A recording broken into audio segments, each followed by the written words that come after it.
दोस्तों नमस्कार। जय हिंद, जय भारत। दोस्तों, एक ऐसा मुल्क पाकिस्तान जो आज नक्शे पे है, कल हो ना हो ये तो एक विचार ही हो सकता है, क्योंकि मुल्क कभी ख़त्म नहीं होते, टूट जाते हैं, टुकड़े हो जाते हैं, लेकिन उनका अस्तित्व कभी मिटता नहीं है। मुल्क तो होगा, लेकिन कई बार क्या होता है, उसकी सैन्य शक्ति कमज़ोर हो जाती है। जिस मुल्क की सैन्य शक्ति ख़त्म हो जाती है, जिसकी सेना कमज़ोर हो जाती है, उस मुल्क का होना और ना होना एक बराबर ही माना जाता है। आज रसिया यूक्रेन के युद्ध में यूक्रेन के पास कुछ नहीं बचा, तो उसका होना और ना होना ऐसे ही एक बराबर माना गया है। तो दोस्तों, आज हमारे देश की फ़ौज ने, हिंदुस्तान की सेनाओं ने देश का नाम रोशन कर दिया। परचम बुलंदियों पर है, पूरे विश्व में भारतीय सेना का गुणगान है। भारतीय सेना का एक ऐसा मजबूत डिफेंस सिस्टम, एक ऐसी रक्षा पंक्ति जिसको भेद पाना शायद अब किसी भी देश के बुत्ते की बात नहीं रही। कोई भी देश अगर भारत को कमज़ोर करेगा तो उनकी इंटरनल शक्ति, जो देश के अंदर छुपे हुए गद्दार हैं, जो देश में छुपे हुए जयचंद हैं, जो देश में छुपे हुए भेड़िए हैं, जिनको सिर्फ और सिर्फ अपना ही फ़ायदा नज़र आता है, उनको देश नज़र नहीं आता, वही लोग देश को कमज़ोर कर सकते हैं। आज मुझे मेरी सेना, मेरे सशस्त्र बलों पे इतना विश्वास और इतना यकीन है कि हमारे भारत की तरफ, हिंदुस्तान की तरफ कोई भी आंख उठा के नहीं देख सकता और ना ही कोई देखने की हिम्मत करेगा। पाकिस्तान अब शायद कभी हमसे लड़ नहीं पाएगा। हाँ, ये आज भी गारंटी है, कल भी रहेगी। पाकिस्तान अपना आतंकवादी रूप का चेहरा, जो उसके अंदर भेड़िया छिपा हुआ है, वो बीच बीच में हमारे ऊपर पंजे जरूर मारेगा। लेकिन एक इतना साहसिक भारत सरकार का नेतृत्व, जिस पे अब बहुत ज़्यादा विश्वास हो गया है। पाकिस्तान ने छोटे छोटे हमारे ऊपर ड्रोन हमले किए, मिसाइल हमले किए, और हमारे देश की सेनाओं ने, रक्षा पंक्तियों ने किसी भी एक को भी कामयाब नहीं होने दिया।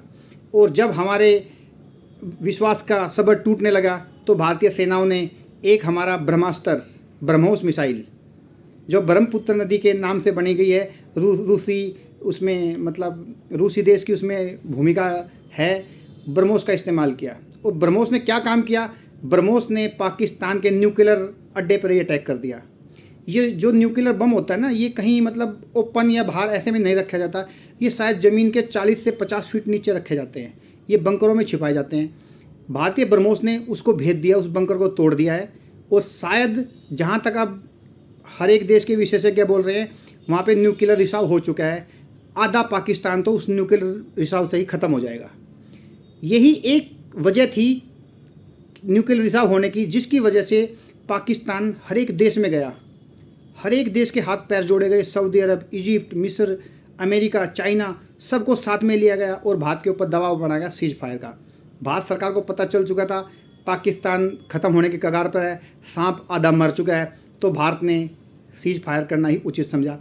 और थोड़ा दुख मुझे भी हुआ था, सभी को हुआ, पूरे देशवासियों को हुआ, क्योंकि अगर 2 दिन और सिर्फ 2 दिन मेरे देश की सेनाओं को और मिले होते, पाकिस्तान नाम का फ़ंड शायद अगले 10 या 15 साल फ़ंड नहीं उठा पाता। लेकिन सरकारों की मजबूरी भी हो सकती हैं, सरकारों के अपने विचार भी हो सकते हैं। सरकारों को लगता होगा कि इतना ही उचित था, क्योंकि जो पहलगाम घटना हुई थी, भारत सरकार ने कहा था हम उनका बदला लेंगे, मुंह तोड़ जवाब देंगे। शायद 100 से ज़्यादा आतंकवादी मारे गए हैं, पाकिस्तान सेना के 40 से ज़्यादा जवान मार दिए गए हैं। और एक वहाँ का सेना का जो अध्यक्ष है, जो एक जिहादी है, जो एक जिहाद के नाम पर एक सेना को खड़े किए हुए है। हमारे देश की सेनाएँ देशभक्ति से ओतप्रेत है। यहाँ की सेनाएँ किसी धर्म के हिसाब से नहीं चलती, यहाँ की सेना चलती है देशभक्ति के हिसाब से। हमारे देश की सेनाओं ने उनको ऐसा जवाब दिया कि 2 घंटे तक रावलपिंडी के मुख्यालय में आसिफ मुनीर, जो एक जिहादी मानसिकता का सेना अध्यक्ष है, 2 घंटे तक भारत की मिसाइलों से, ड्रोन हमलों से बच के छिपा रहा। अब तुम देख सकते हो, जिसका सेनापति ही छुप जाए, उस देश की सेना का क्या हाल होता होगा। तो मेरे देशवासियों, भारत की ब्रह्मोस ने वो काम कर दिया है। अब इजिप्ट से विमान आया है और उसमें कोई केमिकल आया जो कि उसको, रिसाव को कम कर सके। अमेरिका के पूरे जांचकर्ता पहुंच गए हैं कि रिसाव कितना ज़्यादा है, जो न्यूक्लियर वायरस है उसको कितना ज़्यादा फैल सकता है, या उससे क्या नुकसान हो सकते हैं, क्या यह नुकसान होने की उम्मीद है।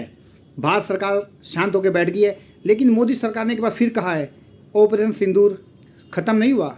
ये अगर हमारे ऊपर एक भी आँख उठाई गई, ऑपरेशन ऑन है, सिर्फ उसको विराम दिया गया है, इसको ऑप्शनल बंद नहीं किया गया।